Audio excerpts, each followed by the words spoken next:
All right, here we go.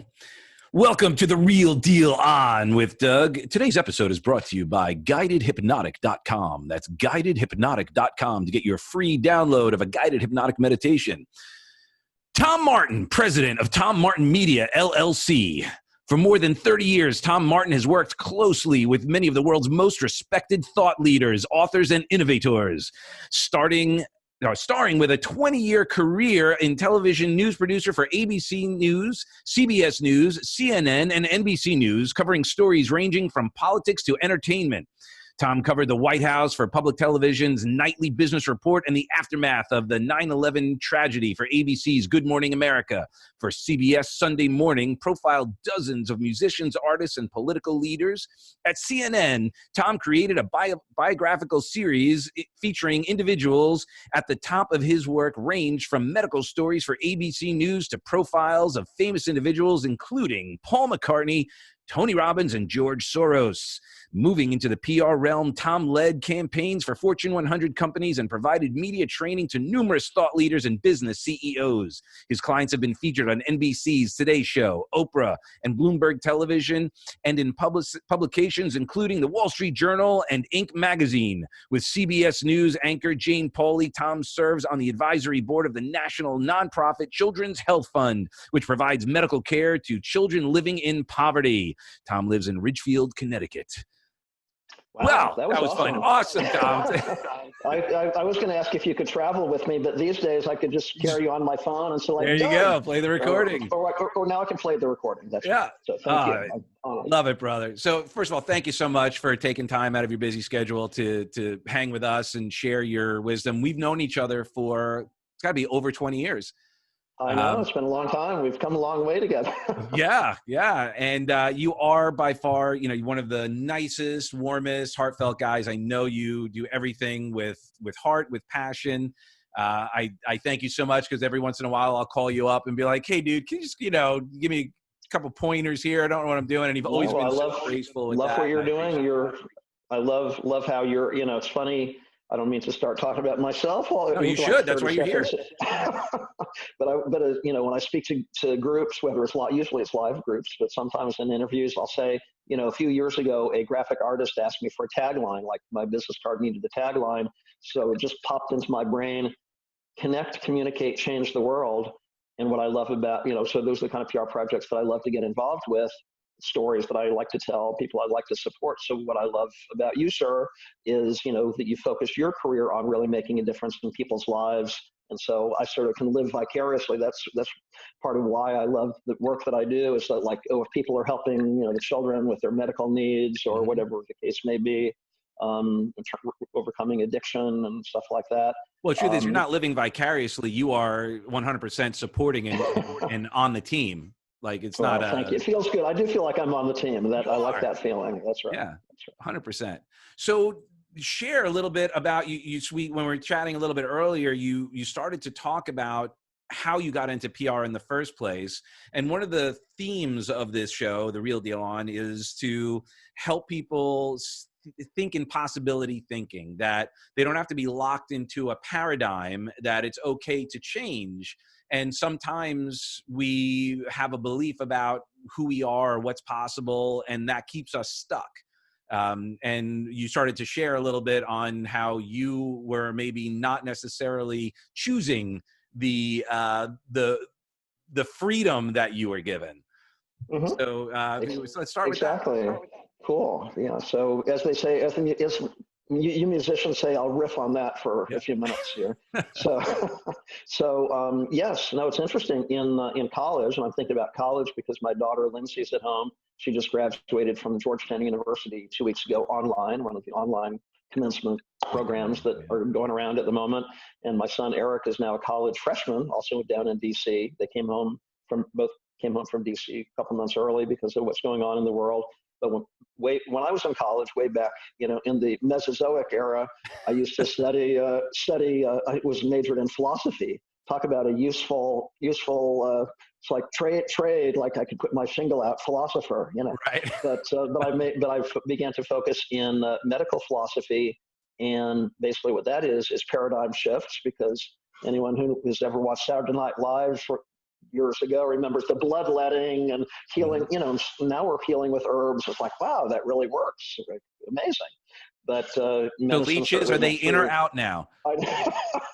I've got some in my backyard. Yeah, we're bringing them back. I know. So paradigm shifts, exactly, in medicine, in astronomy. They used to, between Copernicus and Galileo, they would burn people at the stake if they tried to change the paradigm, shift the paradigm. You get so entrenched. And, certainly there are a lot of challenges going on in the world right now. It's like, I'm not going to pretend there are not. I'm not oblivious to it. But at the same time, there's a lot of freedom of opportunity. Part of it is because of technology, the way we're conversing right here. And also, again, like you said, we were talking a few minutes ago about people, I live in Connecticut, about 60 miles north of Manhattan. I love Manhattan, used to live there for many years. I haven't been in 3 or 4 months. My life is going okay. I will go back. I look forward to going back. But there's probably a lot of people who, if people still work in cubicles and mega corporation X or something, it's like, you know what? I'm not going back to that. I've got to spend more time with my family. I really like this. I don't want to be in my car, 3 or 4 hours a day. I don't want to be on a crowded commuter train for various reasons.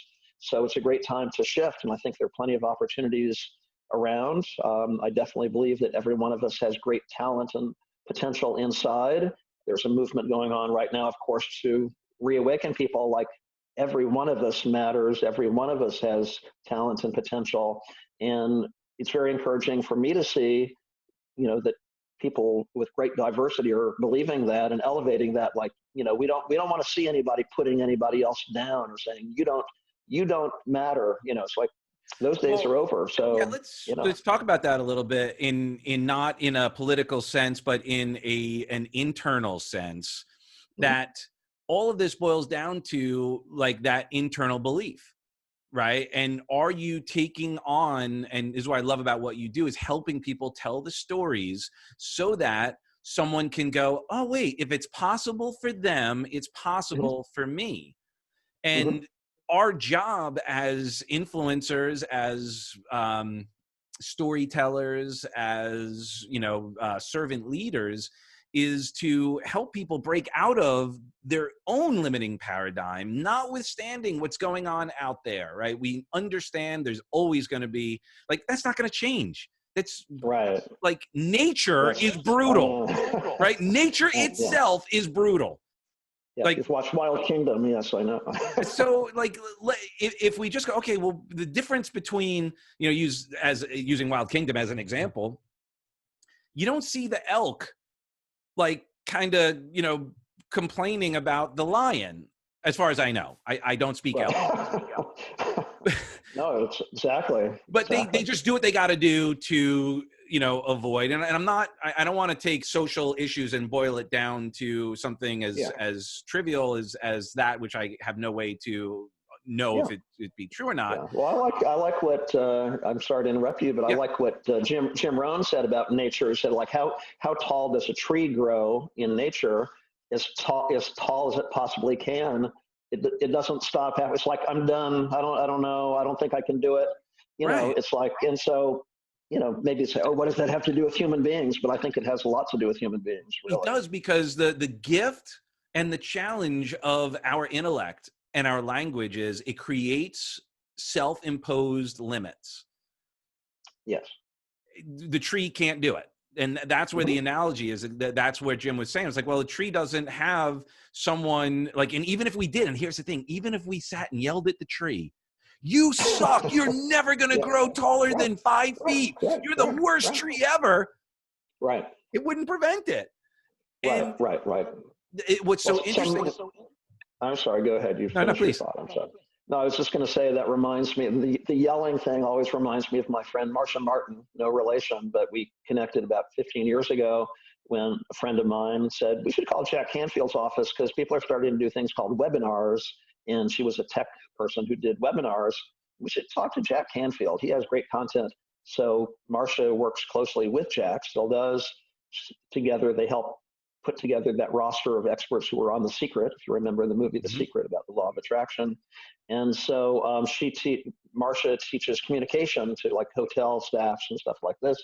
And one of the things she says is like, if you're in one of those yelling confrontations, she says, you can just think to yourself, what a fascinating shade of red. I didn't know that color was found in nature. You don't just like, oh, they're attacking me. I don't matter. Oh my God. It's like, it's hard, easier said than done. I know what you mean, but well, simple, not easy. Right. Because we all, I mean, that's the work we do. We've been in the personal development world, and we have seen, experienced, been directly involved in situations where we believed we were right and we forgot what we were arguing about. And that's the time when you go, oh, I'm going to be fascinated instead of frustrated right now. Let me, and exactly. And there's a great, again, through technology, especially, there's a great opportunity to connect with so many audiences, and people who are looking for help or advice or just to be, opened up to their true potential. We all resonate differently with different people. So it's like, there's many choices that we could make. I'd like to work with that coach, or I'd like, right. a lot of opportunities. So absolutely. And now more than ever, we need people to step up and offer their support, their love, their guidance, because things are considerably moving at a faster pace than ever before. And that has nothing to do with what's going on, notwithstanding, just technology is moving faster than ever. And it has an impact. Yes. Absolutely. We never had, I mean, for you, this must have been interesting. So you started your career, all right, so 30 years ago, the internet was around yet, or barely? Well, I'll really date myself. No, I remember typewriters. I mean, in college, I would, they had electricity then, I will say that. All right. Thank you, Thomas Edison. No, so electric type. No, so to make money part-time in my college years in the early 80s, typing, word processing, and so on. So I remember when email started up, and I mean, I took a computer, coding, I forget what it was, DOS or whatever, very primitive computer coding class in college and stuff like that. But it's moving faster and faster and faster. And in fact, one of the projects I'm working on right now is helping a team of basically tech engineers who've created, I call it the new internet, reinvention of the internet, that's not bogged down, not vulnerable to hacking and malware and stuff like that, and provides a data tunnel, so to speak, large enough for the big data that it's like maybe big data also helps advertisers track us down, which is annoying sometimes. They read, and who knows? This would protect. It would protect the data. Yeah, so encryption is part of it, but it's just they said the internet hasn't really been updated in 20 years, and so it's been from the work that I do, I loved like just parachuting into somebody's profession, like, wow, redesigning the internet, how cool, or like music, how cool. Right. So I have a contact for you, a referral. You may know him, and he'll probably be on this show. Do you know Scott Kloslowski? No, I don't think so. Okay, I'll hook you up with him. He has a company called Future Point of View, and he does internet security. He does like big stuff with the big companies. He wrote a book called God Create the Internet. He speaks of business mastery like every year. That's how I know him. I'd love to meet him. Thank you so much. Yeah, I'll hook you guys up.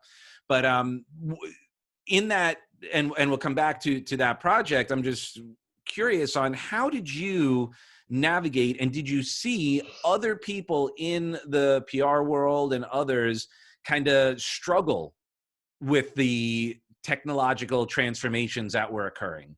Like, obviously fax machine was new, and now it's like, who has one?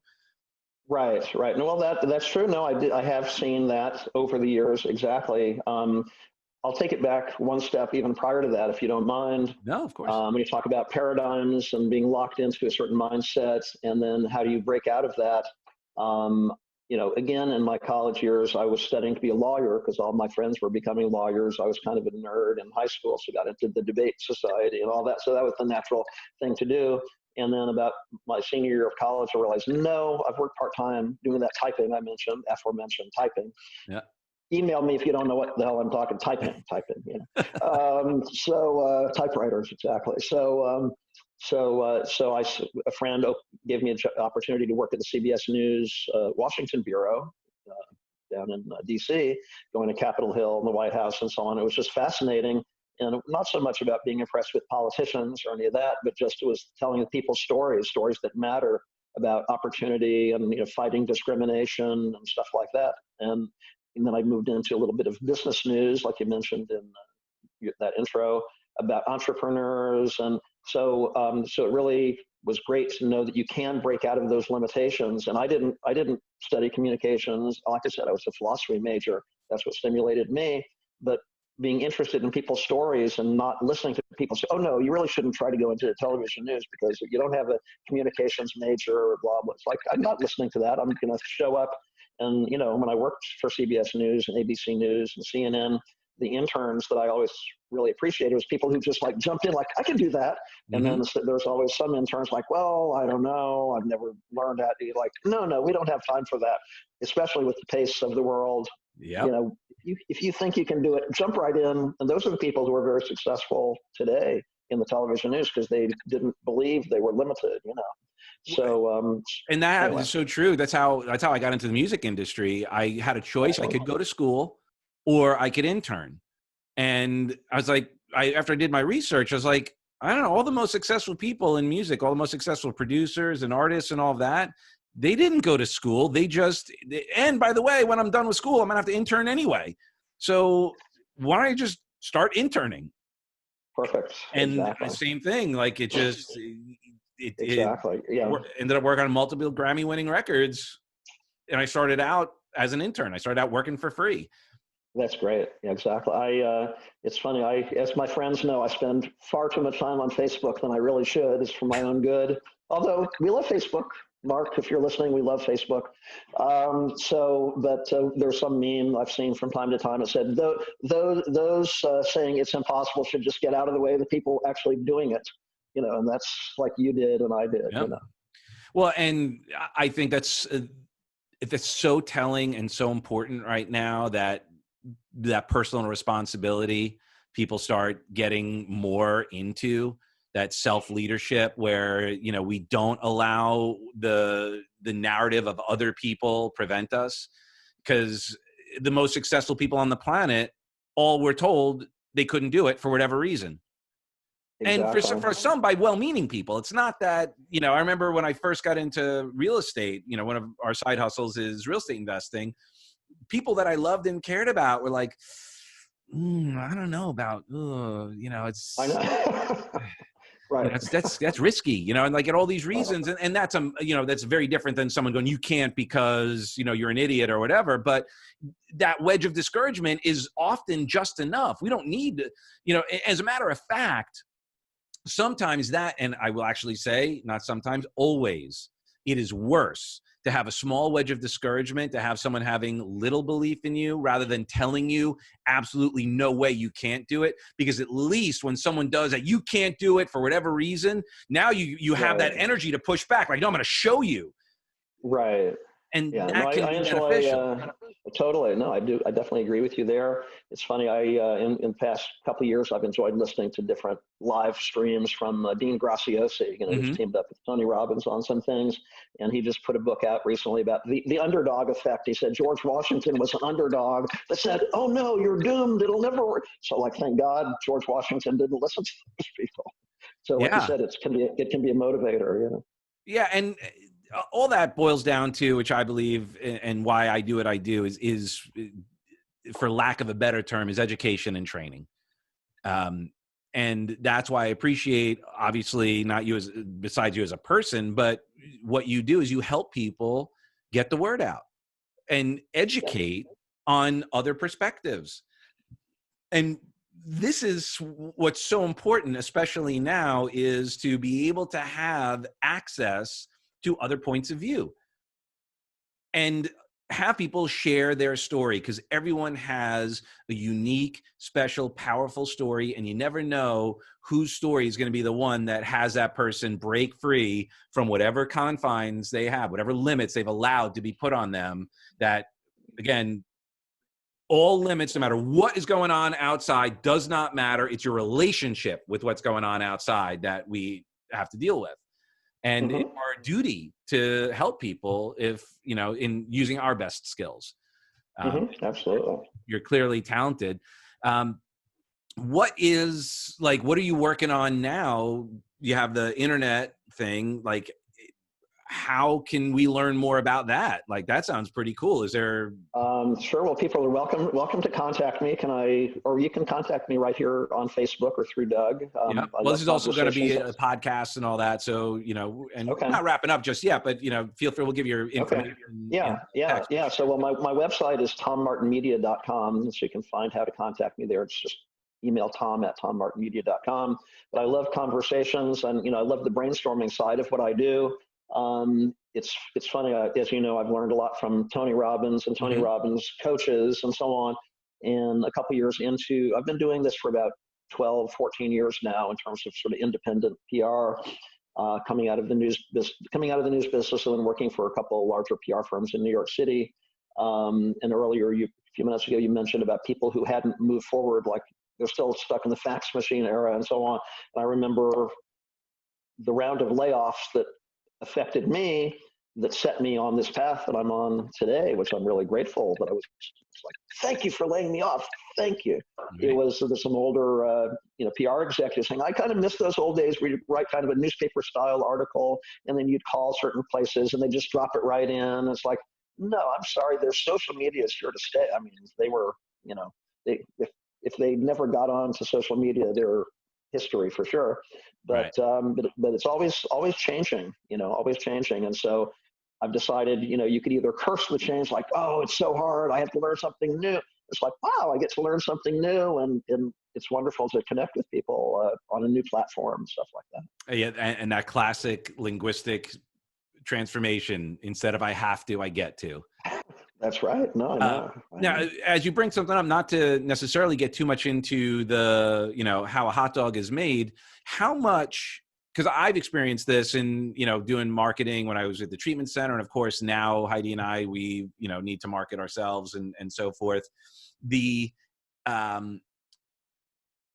what's it called? Like in, like where it's like you're almost buying the spot to put in an article, but it's really an ad. Like, how much of that is really a thing? And I'm not trying to like disillusion people, but we're getting the real deal. Well, there's more. Yeah, no, I appreciate that question. No, there's more and more of that all the time.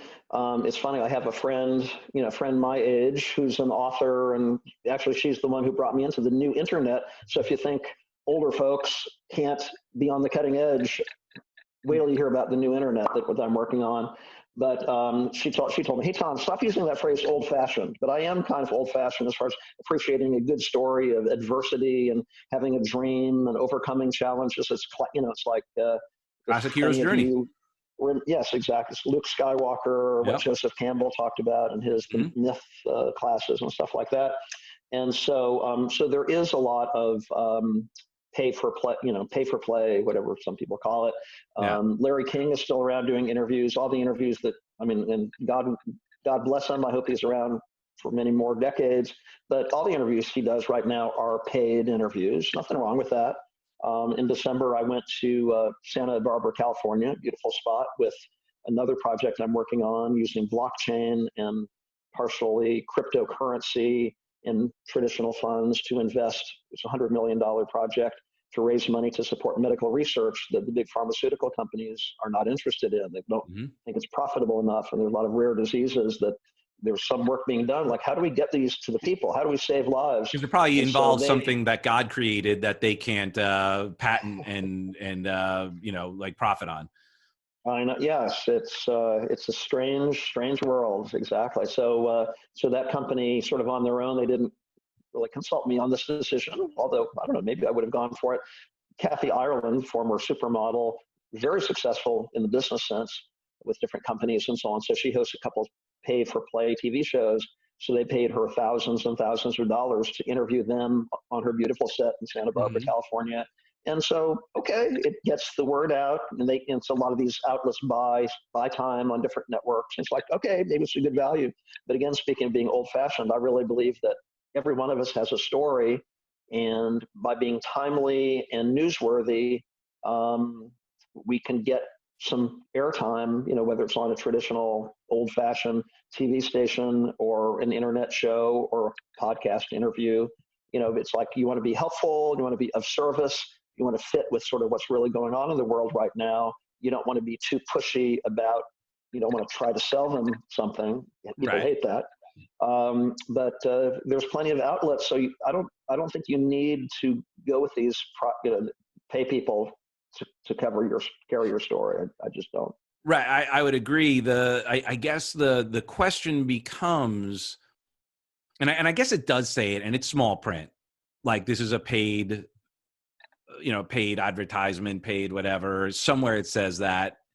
And I think what's great, and again, I know it gets into an interesting conversation about, I know whatever your political affiliations are, when Trump pointed out the opportunity of, look at these platforms, Facebook, Twitter, blah, blah, blah. You're either a publisher or a platform, and they have two different areas of liability. And I bring that up in that if there are places where paying for play is a form of censorship, right? Because it becomes promotion, and it puts me, if I don't have the money to pay to get my story out there, I'm by proxy being censored because I don't have the money. It's not about the message, it's about the money.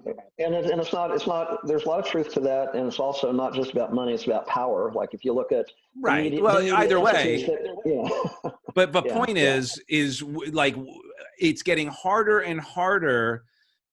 So interestingly, that at first, and I dealt with this in the music industry, right? So when the peak of my career was when Napster came out. So that changed how music was distributed. Not just Napster, but the technology around it. Whereas no longer I had to buy a record, and I actually was kind of consciously knowing if I was going to make a mixtape to share with my friend, or if I was going to copy it, we knew we're copying it, right? And it was a thing, right? And but it was also, it made it hard to do multiple copies, and then those degradation. So if you got a copy of a copy of a copy of a copy, it was whatever. Then peer-to-peer through computers changed the way people monetized and all of that. And it changed the industry forever. And there are arguments to both sides, for good or for bad. There's no right or wrong to that. People have their own perspectives and their relationship with the change. When Facebook and social media and all that came out, it leveled the playing field.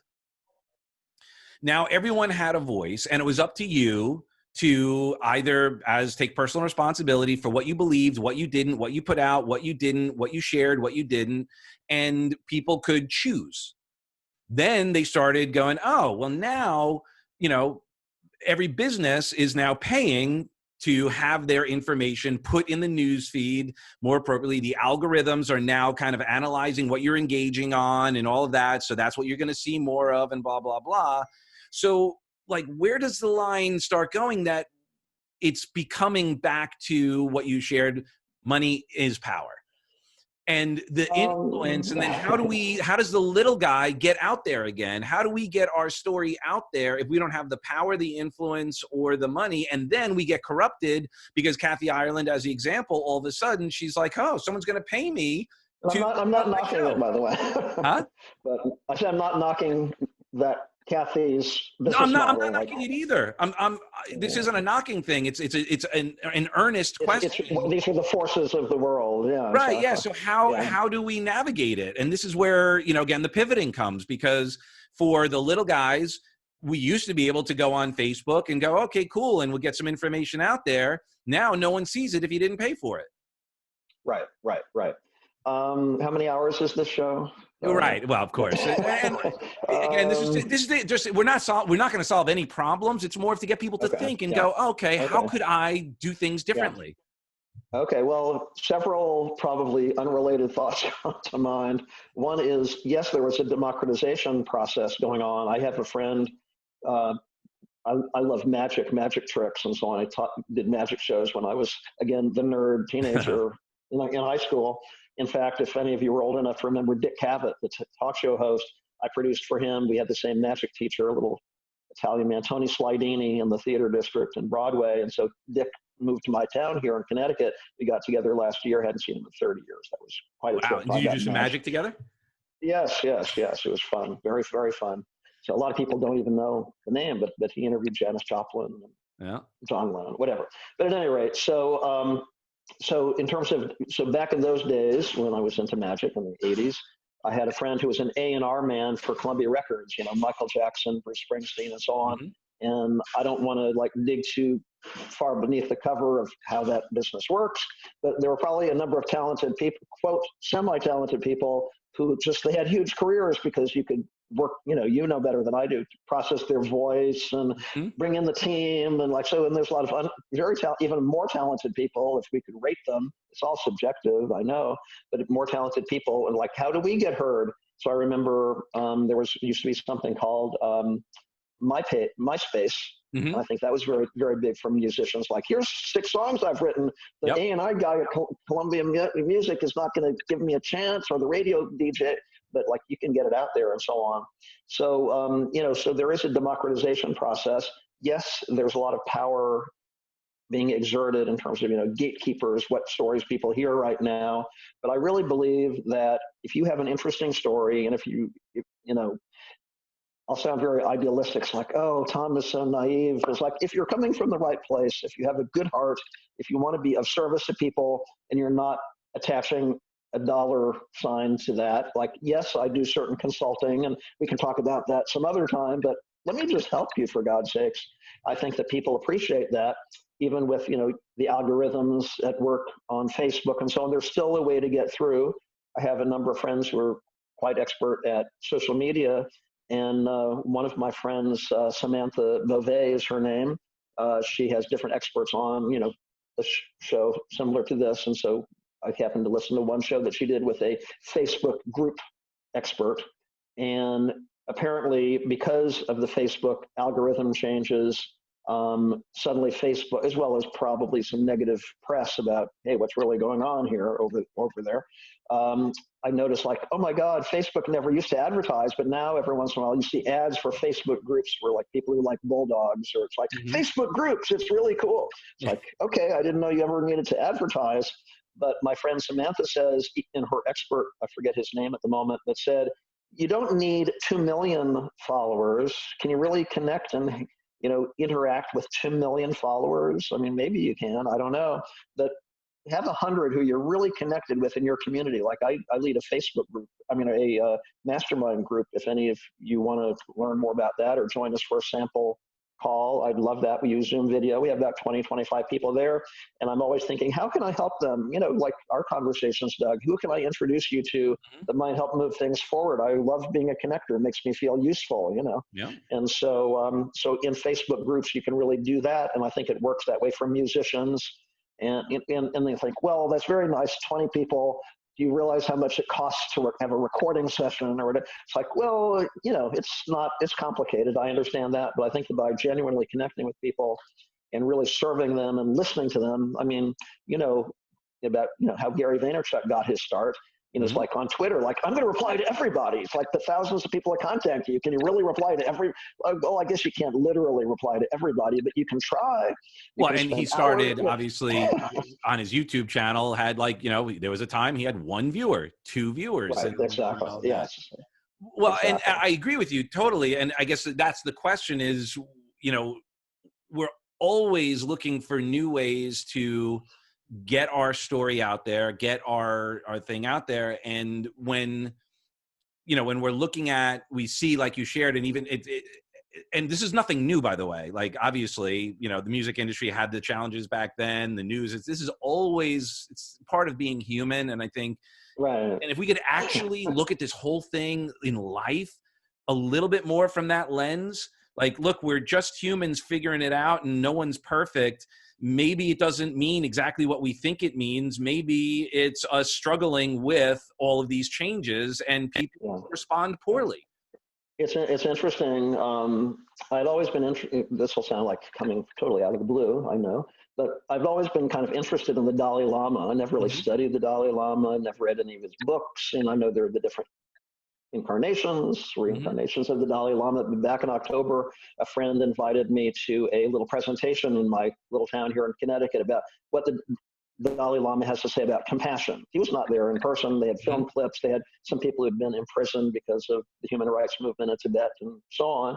But it's like, wow, compassion, it's like service is very important, obviously, being of service, but compassion also. And who knew that X months later, that would be so important with what's going on in the world. So I think if you are a person of compassion and wanting to be of service and you have some knowledge, whether it's music or storytelling or, parenting advice, it's like I love what's this, Brendan Burchard, the Experts Academy. We're all an expert at something. At first I thought, well, is everybody really an expert? It's like, yes, they are, because they're passionate about something. Malcolm Gladwell said, an expert puts in the 10,000 hours. Bill Gates put in the 10,000 hours. Like, that's interesting. That makes sense. If you're passionate about something like music, you'll want to do it. You'll put in the hours, so you become more of an expert than somebody who's just starting to climb the ladder in terms of knowledge. You don't have to be at the top of the ladder. But I got to share something that is so important that I've experienced when we talk about expertise and how everyone's an expert. My personal experience when I first got into Tony, and like, again, I'd applied, put myself in an environment, and I was there real time, and I had access to superstars and other interns, and we did everything in the industry. So I was able to, without realizing it, I was able to model at the right time, temporally, like where people were, and I could see the steps and so forth. And then I was like, all right, got it. This is great. And when Napster came out, I had to reinvent myself. And then, Tony, I was blessed enough. I got the gig with Tony, and I was like, I'm going to model Tony. Tony's the best, still is the number one guy on the planet when it comes to personal development, super talent, super everything. And when I got in there, I realized that Tony's 20,000 hours didn't help me get from here to here, because Tony's here was at a different time, different technology, different everything. So we need people sharing at their different stages. So someone doesn't have to be a Brendan Burchard, a Tony Robbins, a Gary Vee to share their expertise, because they need to help the person who's one or two steps behind them, because they can't model Tony. You can't model Gary Vee to the degree, and sometimes they forget, because they're like, man, when I first started out, I had infomercials. Right. No, I know. No, you're making a very good point. I don't often think about that. The times in which we live and the technology and everything. No, it's very interesting. Right. Right. And even if the technology was the same, I love talking to Tony, and I haven't had a chance to talk to Gary, all that. Like, well, if you were me, what would you do now? And they tell you great stuff, and it's stuff that you already know, but you go, yeah, but you're saying that through a different filter, and I'm not making them wrong. I'm just going, like, you walking into a room right now with nothing is different than me walking into a room with nothing. You're still freaking Tony Robbins. Right. Well, I don't know if you'll consider this a complete answer, but talk about a timeless quality that has never changed in eons. It's stubbornness. It's believing that you have value. I'm talented. It's like, oh, he's terrible. Oh God, it's like, no, I don't care what you say. I'm talented, and you see people like that, in music, they'll always succeed. Yeah. Right. It's like, how did that person get it? And maybe they've never progressed, or you don't care for their music or something like that. Usually they're not really bad. You just don't care for it. Or speaking for myself, because if they put in all those hours and that stubbornness, they will evolve in line with their vision. But I don't know. We're going to have Dee Snider's going to be on the show, and Dee was one of, like, the first time I ever did the show, like 20 years ago. I did it for radio. Dee was on it. And one of the things that I have all my clients watch is We Are Twisted Effing Sister. So if you haven't seen it yet, it's on Netflix. Check it out. It's exactly what you just talked about. The fact that Dee would not give up. The band would not give up, right? And they were told that they sucked. they were told that like they were the A&R, the president of Atlantic Records told all of the A&R people, because they kept bringing them to him, if you bring this band Twisted F and Sister to me again, you're fired. Right. And they got signed by Atlantic Records ultimately. That's funny. Well, do you have time for 2 short stories? Yeah, of course. That point, yeah, because I think this is a very important point. You know, if people get that from this conversation, I'll be so happy. You know, if they're holding back in any way. One is my friend Marcia Martin, who I'd mentioned a few minutes ago. She came from San Francisco, where she worked with Werner Erhard and helped create EST and so on, which became Landmark Forum. And she said, I was kind of, I don't know, she didn't use the word naive or whatever, but I was young and idealistic in San Francisco in the early, the 68, 70. And she said, I decided that I wanted to work with the Democratic Party. So I went to Washington and I asked around, does anyone know anybody in government? And all I could come up with was like a Republican senator. So I said, well, I'll go to his office. It's like she didn't realize he's not going to want to help you elevate in the Democrats. He's like, what are you thinking? But again, the same sort of thing about camping out at the office and the secretary saying, he's really busy. It's a crazy day. It's like, oh, that's fine. I'll wait right here for like 20 hours. It's like finally they caught a glimpse of the guy and he admired her stubbornness and persistence, and they started talking, and he actually introduced her to somebody who got her to a top level, like the head of the Democratic Party. And one thing led to another. And then also, you may know this story even better than I, because I think our buddy Frank Clark told me this a few weeks ago. He said that Les Brown, the great motivational speaker, he wanted to be a radio DJ, so he kept showing up at the radio station office. And he said, I want to be hired to be a radio DJ. We don't have any openings. It's like, okay. And he came back the next day. It's like, why are you coming? Yesterday we told you we don't have. It's like, well, I thought maybe somebody was fired. Like, nobody's been fired. Came back the next week. Well, I thought maybe somebody died. It's like, no, nobody's died. It's like, okay, you can get coffee for us. And apparently, from what Frank tells me, one of their DJs came into the office one day to do his shift drunk. It's like, we can't put this guy on the air. It's like, okay, Les, here's your moment, but you can't say anything. And he said, well, secretly he'd been preparing his rap, so to speak, on his own, and he just let it loose anyway. And so, wow, he's really good. So I like people who are persistent and stubborn, That's how I got the gig with Tony. Was my persistence, and it came out that way. So the short story is, Manny Goldman actually was like, he sent it to me directly or in the power team, because he had moved over to California and became friends with Jarek, and they were like, we're opening up a division of the digital delivery in New York. So I had already at that point, I was, obviously involved in the power team. I've been to events. I now had been crewing and had built a relationship with like Wesley Gu and, some other people. And I reached out and I'm like, hey, is this true? And they're like, yeah, he's looking for an LSR in New York. I said, great. I said, he's like, send me a resume. I'll get it to, HR. I'm like, I don't have a resume. And he's like, what do you mean? I said, well, I made records. I could send my discography. I mean, well, just put together whatever you got. So I did. Long story short, I ended up right when they were talking to them, right when they were in the middle of some transitions. So like they whoever their VP was, they got rid of, or Gene had just left and they were trying out a new guy or whatever it was.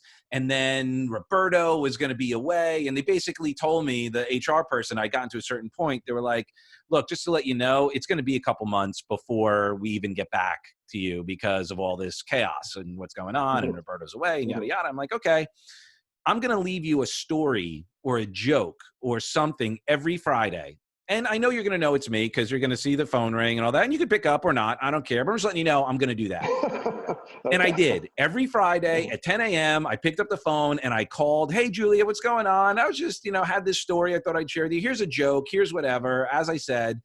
So I did that.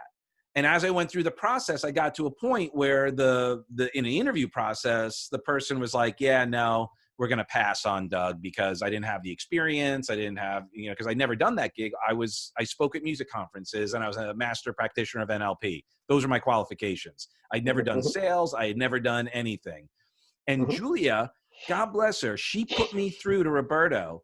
And then finally my last interview, she said, because I was the only one who did what they said, that I called every week, that I had the persistence, that I had the dedication that no one else had who was going for that job. And that's what got me through to the net to get into the position. That's great.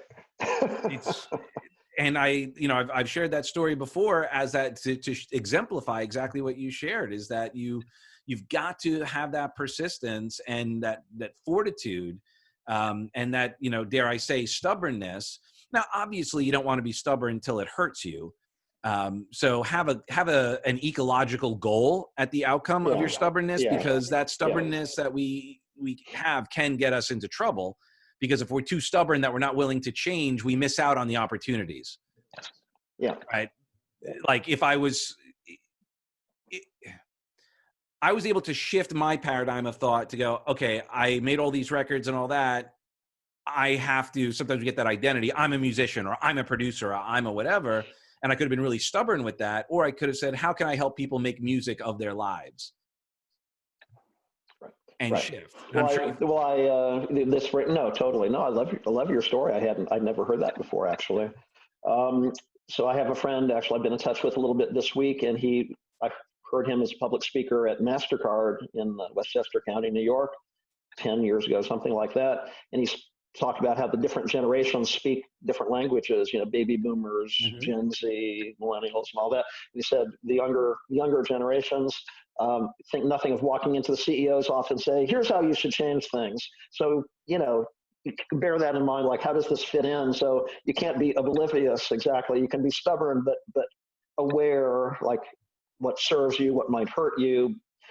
It's probably better not to hold back than, err on the side of not holding back, maybe, but I love your story. Well, and I guess what I'm getting at is just know your outcome.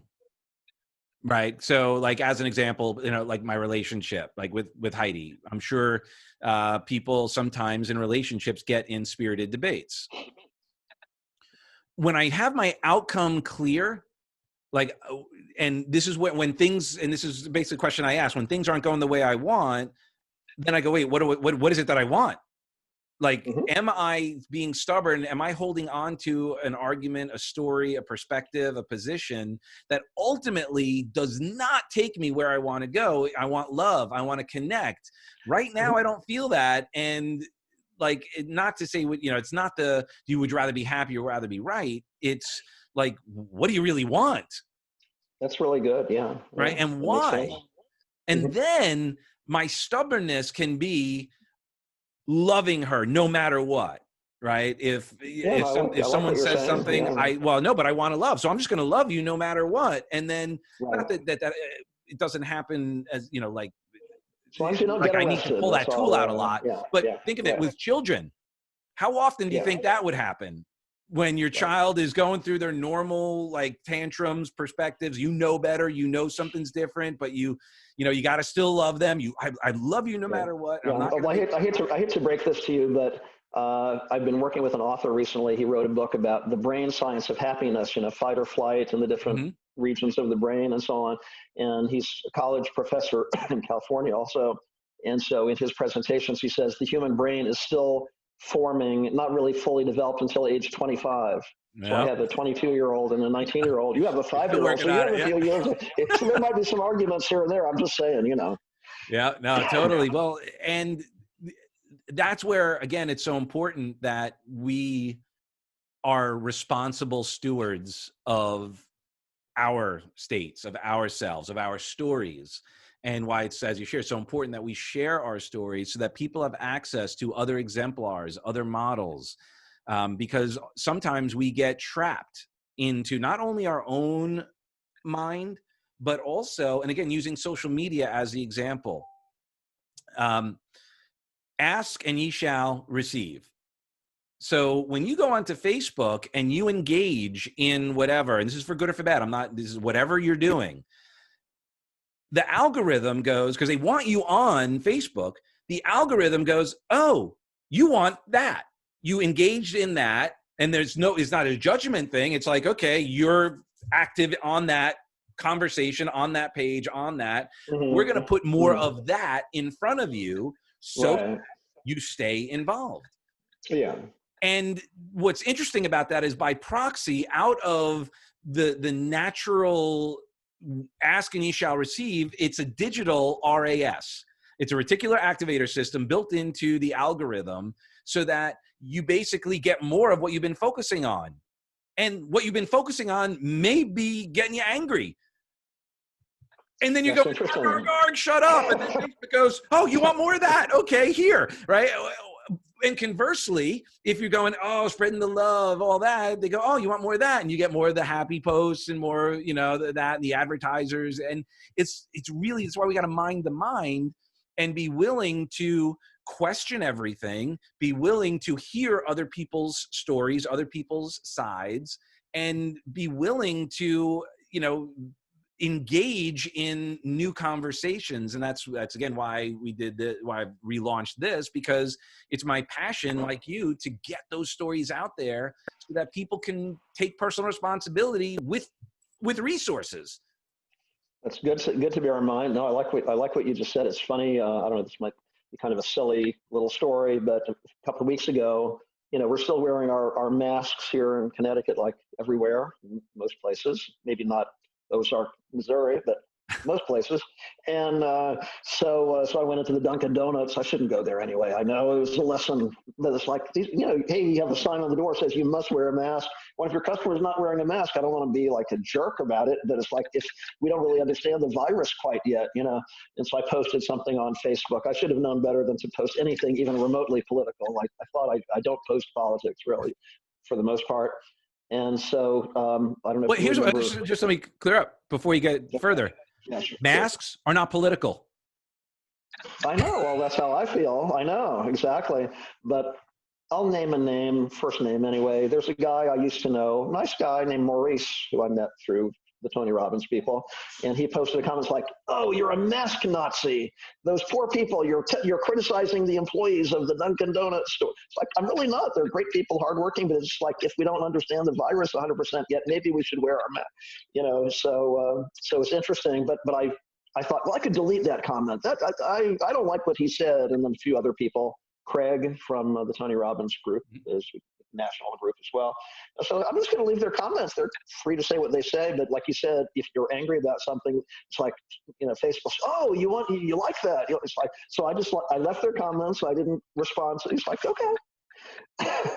Yeah, and look, that is such an interesting like thing that's going on, because again, we're talking about paradigms. We're talking about people's belief systems and what people do with the what you just shared. No one really knows what's going on, and you know, and then when you have conflicting information, people need certainty.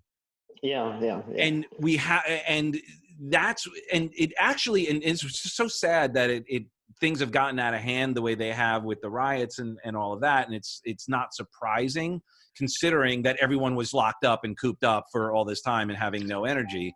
What I was surprised about was actually, for the most part, how well people dealt with in many respects. Now, I will say, you know, like when this whole thing started and the lockdowns and all of that, Heidi and I, the first thing we said was, what's going to happen with the people who don't know how to survive at home like this? People who struggle with drugs and alcohol, people who have, you know, mental health issues, people who have that. I said, we're going to see domestic violence, addiction, relapse, suicide skyrocket. And we did our best to put stuff out there. And to your point, there were some people who were like, you don't understand, you don't get it, you want people to die. I'm like, no, we're actually saying we don't want these other people to die. And I will say, and I don't know personally in my world anyone that has died from COVID, but we do know multiple people, who have either killed themselves or overdosed. Wow. Yeah. And that is where I think there's, you know, an interesting dialogue when you go, okay, if we want to talk about, you know, like circumstantial or what's the word? It's not empirical, but like the anecdotal data. I have more anecdotal data of people taking their lives, overdosing or relapsing than I do of someone falling prey. My stepfather lives in a nursing home in New York and is healthier than those people who took their own lives because they couldn't handle the stress. Yeah, no, it's a good point. Well, I'm glad you're putting those messages out there, that wisdom out there, because again, and I've realized it might take a little push on the news media locally or nationally, because they get, Well, all my that was brothers and what sisters in the news media get attached to this is the headlines, this is what we're covering. So yeah, let's talk about that a little for a moment. What I've noticed as well, and this is a nonpartisan statement. The news makes money when people watch them. And I don't care what side of the aisle you are, there are people who glue themselves to the news. And when there's crazy stuff going on, people glue even more. What was upsetting to me, besides the fact that people are losing their minds, and that is what also drives some of the mental health issues, the addiction issues and all of that, because they're being inundated with all this negativity, because no one would tune in if it said 70 degrees and sunny, as you know. Tony Robbins, when he did Breakthrough, remember that show? It aired twice because it wasn't dramatic enough. It wasn't, there wasn't. So offered solutions, right? Right. So when this whole thing started, I'm thinking to myself, man, this is going to be, a great opportunity for the personal development world to get some exposure, because there are going to be so many people in need, and there's practically nobody talking about that. And when it is, that's the small segment, but they'll spend, hours of, otherness that is stuff that actually doesn't serve. That's a good point. No, I can't really argue with you. I mean, one thought that comes to mind for me is that, what's going on in this country right now, a lot of people are saying, you're not paying attention to my struggle or to what I'm going through.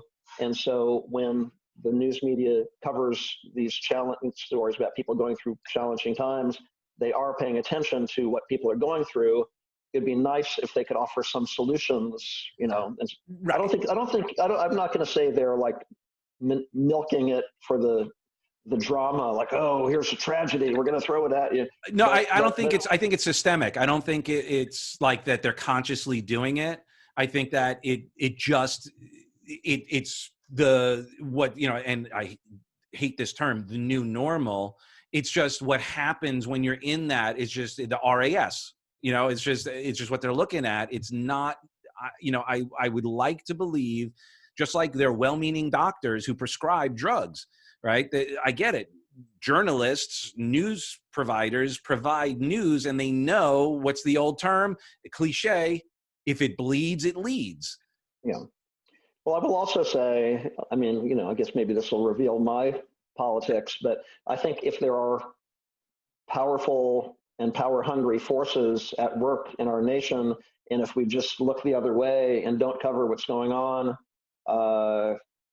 that would allow people to take advantage of innocent, less powered people. So I agree with you. And the only thing that I would add is I think that it is not one organization, one person, one side who has that power, yields that power, or wants that power.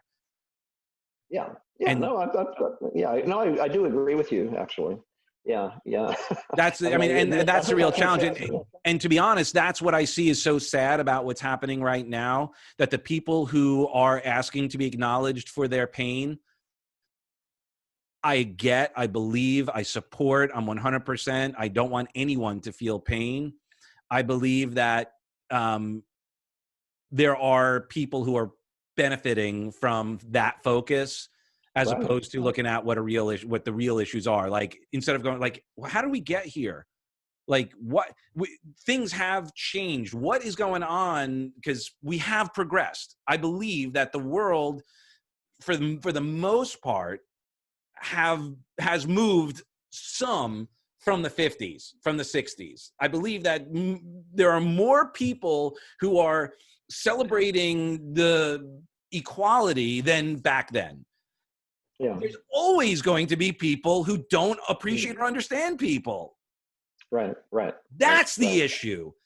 Right. No, that's a good point. I know What's what you going mean. on spiritual and like not I believe that some of this is because we've taken out the conversation of what, like, dare I say, I'm not particularly religious. I grew up Catholic, but all sort of, for the most part, all religions had at least a guide map of some moral, are they perfect books? No, I'm not suggesting, again, take what works, remove what's missing, or remove what's not helping. Nothing is perfect, but there are some benefits to the golden rules. Treat others like you want to be treated. All these basic tenets that when we took out when we made it like, oh, you're infringing on my rights to whatever. I'm like, well, no, I'm literally just using that happens to be in there. There's an example. It works. Right. No, I agree. Like it's in the 10 Commandments, thou shalt not kill, period. Well, somebody would probably say, well, if you look at the Christian wars hundreds of years ago, some people were killed. Agreed.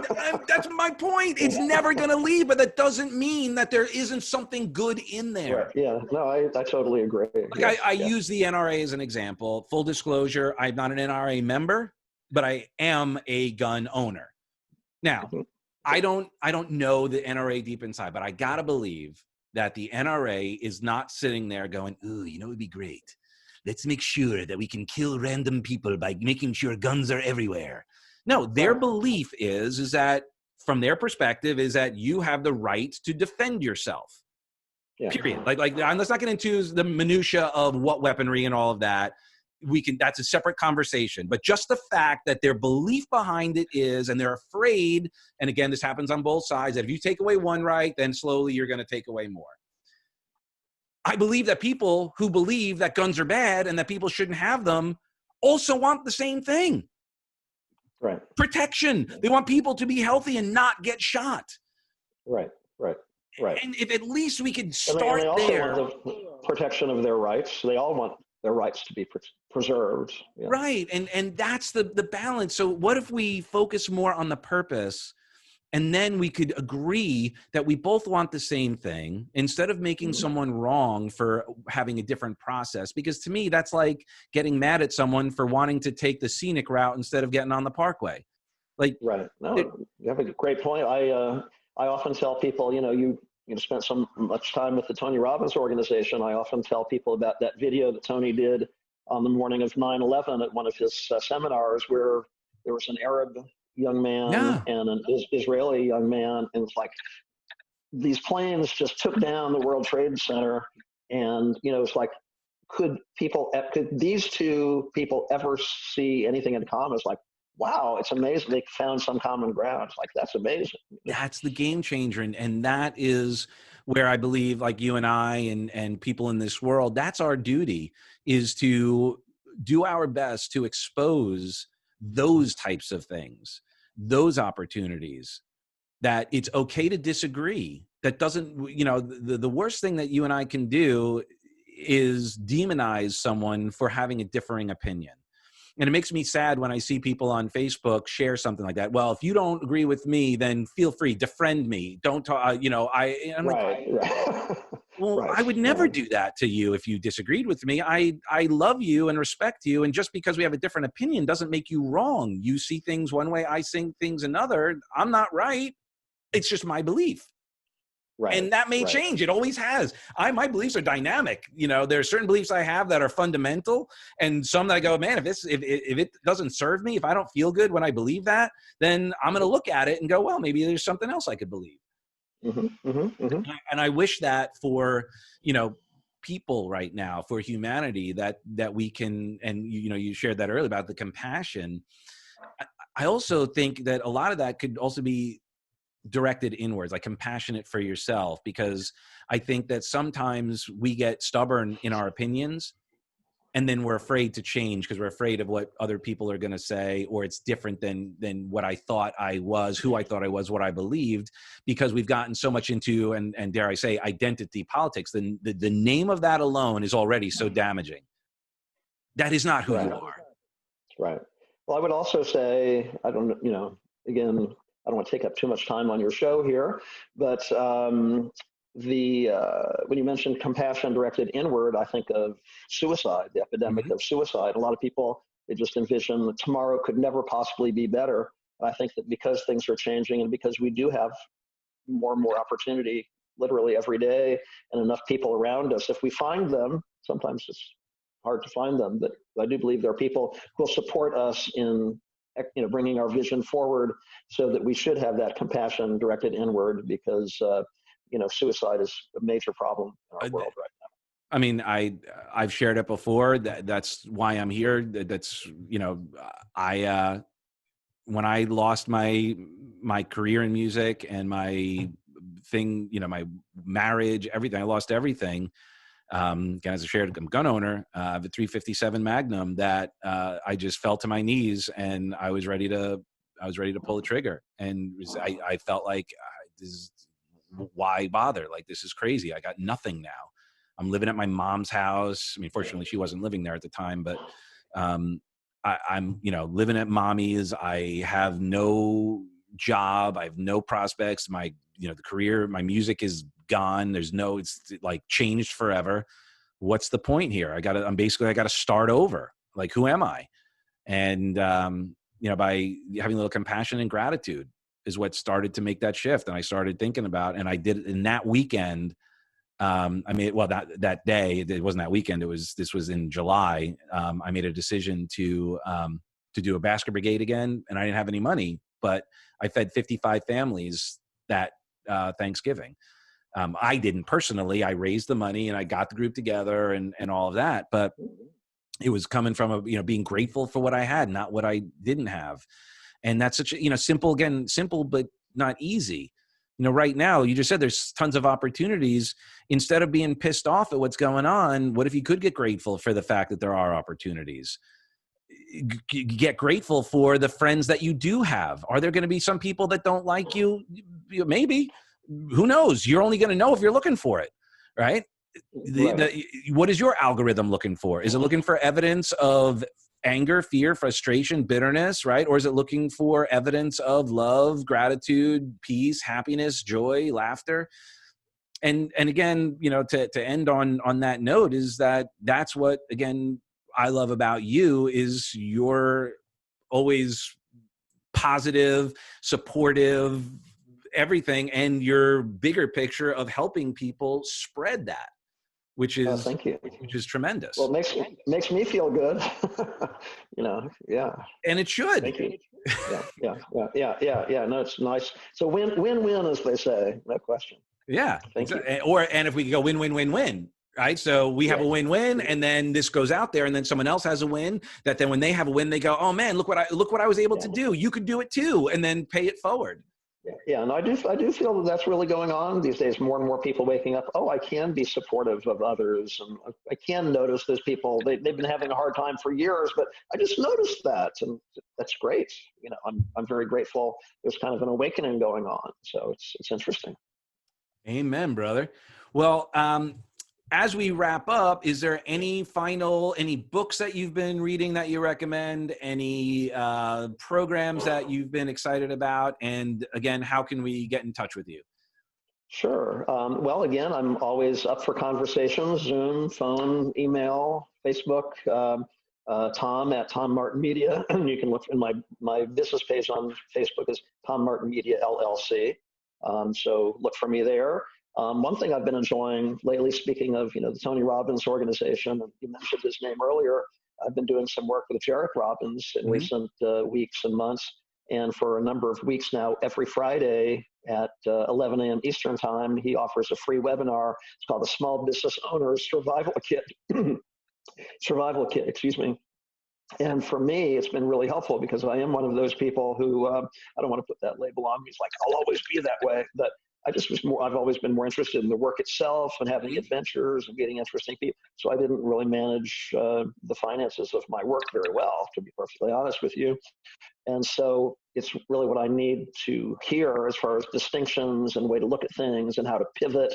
And it's not boring financial strategies. It's about service. It's about paying attention to what you're offering and stuff like that. But it's, but I've been getting a lot out of that and his mastermind group. And like I said, I run a mastermind group. So if anyone wants to join us for free call on Zoom, there's a lot of, interesting people. Maybe how do you get access to that? Speak to our group. Just send me an email and I'll send you an invitation. Okay. Maybe you'd like to speak to our group sometime. I know they can learn a lot from you. I mean, anything I do to serve. I probably know some of them. Right? I know Frank. I know Joseph. And actually, I don't know if you remember from the New York Power team, Carol Froelich Hall, who is a documentary filmmaker. She was an opera singer. She's a Tony Robbins coach right now. But she did contract the virus, and so she has a story of overcoming that and beautiful kind of uncertainty. So, but there's a lot of interesting people. Yeah. So, I should say I do know one person who contracted it. A very good friend of mine's son, and he's fine now, but he's like, yeah, it's pretty brutal at first. And Marshall Silver had it too. He talked about it, but it's definitely some interesting times we're in, and it's our purpose to support people in overcoming their relationship with what's going on out there, because we can't change what's going on out there. All we can do is change ourselves, our relationship with it, and that is going to change the world. Absolutely. Fantastic. Well, it's been such a pleasure speaking with you. I love what you're doing, so thanks for making time for me. Oh, dude, always. The privilege is mine. I love you for who you are and who you aren't, and I will obviously send some cool referrals to you. I'll get you on the phone with some people, and looking forward to more rock with you. Okay, thank you. It's been a pleasure. My best to your family and to your lovely little daughter. She's so cute. Thank you. Yours too, brother. Thanks, Doug. Great to see you. Bye. Peace.